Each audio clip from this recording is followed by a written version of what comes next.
Bonjour à toutes et à tous et bienvenue au Coffee Break de Candriam. Aujourd'hui, nous allons voir comment une croissance résiliente, le reflux de l'inflation et la persistance des risques géopolitiques façonnent notre stratégie d'allocation d'actifs. L'économie mondiale aborde 2026 avec des dynamiques contrastées. Aux États-Unis, la croissance reste solide, passant de la consommation à l'investissement, en particulier dans les infrastructures liées à l'IA. La zone euro affiche des perspectives atones, mais en voie de stabilisation, avec une croissance modeste et les premiers signes d'une amélioration de la demande intérieure. En Chine, les dynamiques sous-jacentes faibles persistent, l'ajustement du secteur immobilier et la déflation pèsent sur la demande privée malgré le soutien des politiques publiques. Comme l'illustre le graphique, cette incertitude se manifeste sur les marchés obligataires où la rémunération du risque de taux d'intérêt à long terme demeure élevée.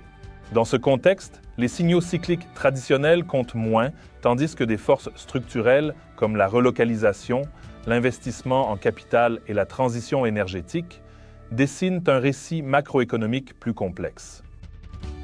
S'agissant des actions mondiales, nous restons globalement positifs, avec une allocation régionale équilibrée et une forte conviction dans les forces d'investissement de long terme.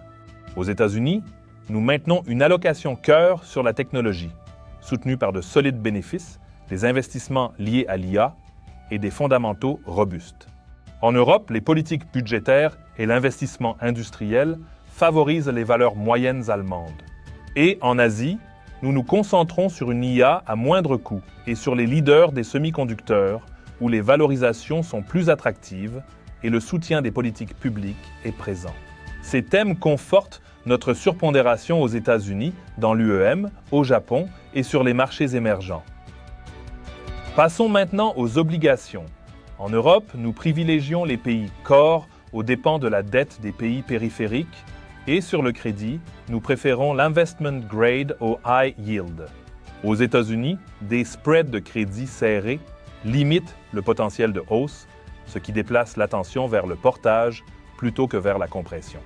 Mais notre plus forte conviction se situe sur la dette des marchés émergents, à la fois en devises fortes et en devises locales, où les rendements restent attractifs et où les fondamentaux s'améliorent, soutenus par un dollar plus faible et la reprise des flux d'investissement.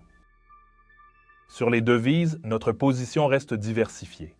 Nous sommes neutres sur l'euro et la livre sterling, sous-pondérés sur le dollar américain en raison du ton plus prudent de la Fed, et neutres sur les dollars australiens et canadiens, ainsi que sur la couronne norvégienne.